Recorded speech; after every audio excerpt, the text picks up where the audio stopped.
4 breaking news. This is WYFF News 4 at 6 in high definition.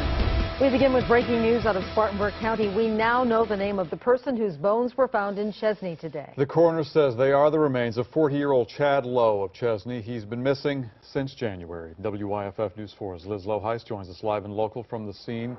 Liz, what have you found out there?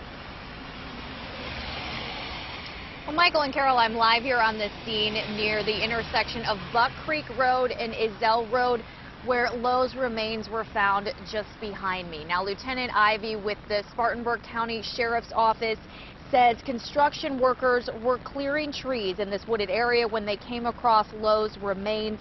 Lowe was last seen in January. His car was found on Husky Drive more than a week after he went missing.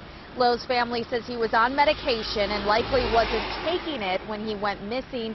They say he does get confused if he doesn't take it. Now, exams will be done to determine exactly how Lowe died. It's unclear how long the remains have been here. We're going to continue to follow this story, and we'll bring you more information as it becomes available. Liz Loheis, WYFF News 4, live in Chesney. All right, Liz, thank you for that. And this is just into our newsroom. A 13-year-old girl who ran away from her home in South Haven, Mississippi, has been found in the upstate with a registered sex offender. Our affiliate WMC Action News 5 says the girl's mother told police her daughter had been chatting with an older man. Police tell us 40-year-old Bobby Allen Osborne pretended to be an older teen. Investigators led here to the upstate, eventually to Anderson County, and the sheriff's office says Osborne was arrested on Strickland Avenue in Anderson this morning. Authorities expect to extradite him to Mississippi on a kidnapping warrant, and Anderson County deputies do expect to charge him with failing to properly register his address. Today, police released dash cam video of a fiery, fatal wreck. It happened Sunday morning in Travelers Rest. WYFF News 4's Nigel Robertson shows us how two officers risked their lives to save two others. 276.5 split. Travelers Rest police say that around 5 Sunday morning, an officer pulled up to a head-on collision on Highway 25. Police say one driver had apparently driven in the wrong lane. The officer requested fire and EMS, then checked on the drivers. One was unresponsive and pinned in his vehicle. I could see that he was breathing. His breathing was laborious, but I could visually see that he was taking in air and exhaling. Where are you bleeding, sir? I don't know. Officers say the other driver was conscious but had injuries. They say he was also pinned in his pickup. Another officer arrived on scene, and shortly after, a fire erupted in one of the engines. Both officers emptied their fire extinguishers, but the fire continued to grow. The adrenaline was rushing. I think our primary focus was just getting him out of the vehicle, whatever it took. We were going to try to get him out. Highway Patrol says the driver who caused the wreck later died from his injuries. The investigation, we are told, continues. Nigel Robertson, WYFF News 4, Travelers Rest. Part of a hospital in western North Carolina is still shut down tonight because a small fire there caused no small change in operations. MedWest Haywood is in Haywood County.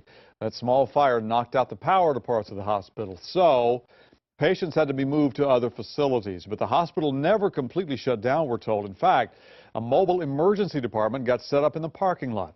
Officials are now working to make sure all the electrical issues have been repaired, and afterward, they say they'll restore health care services to the main hospital.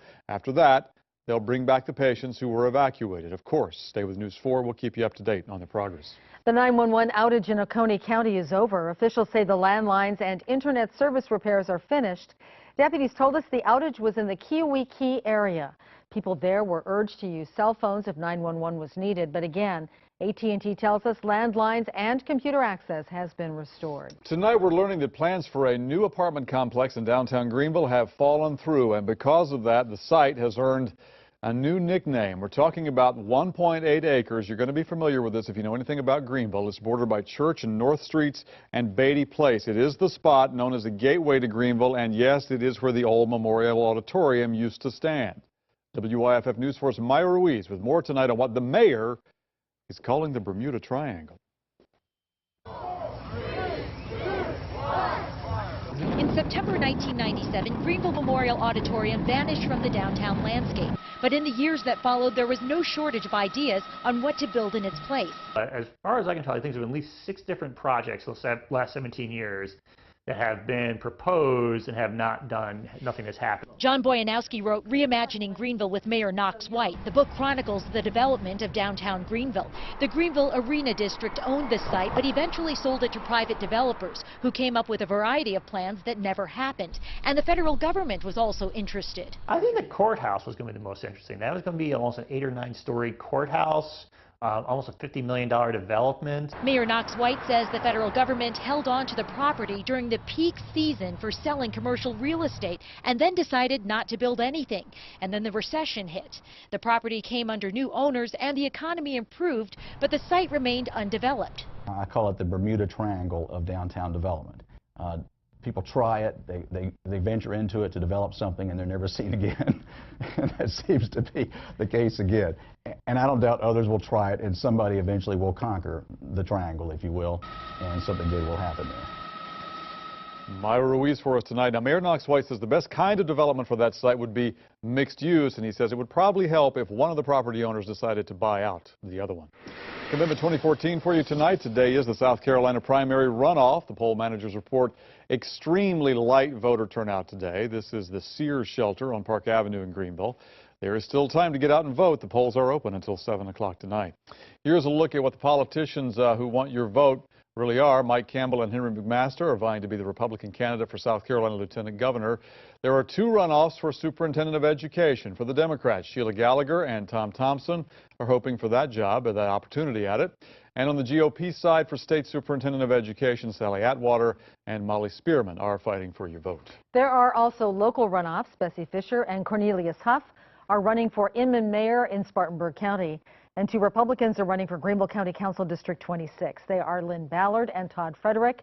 The polls close at 7, and you'll find all of the results on WYFF4.com and on WYFF News 4 at 11.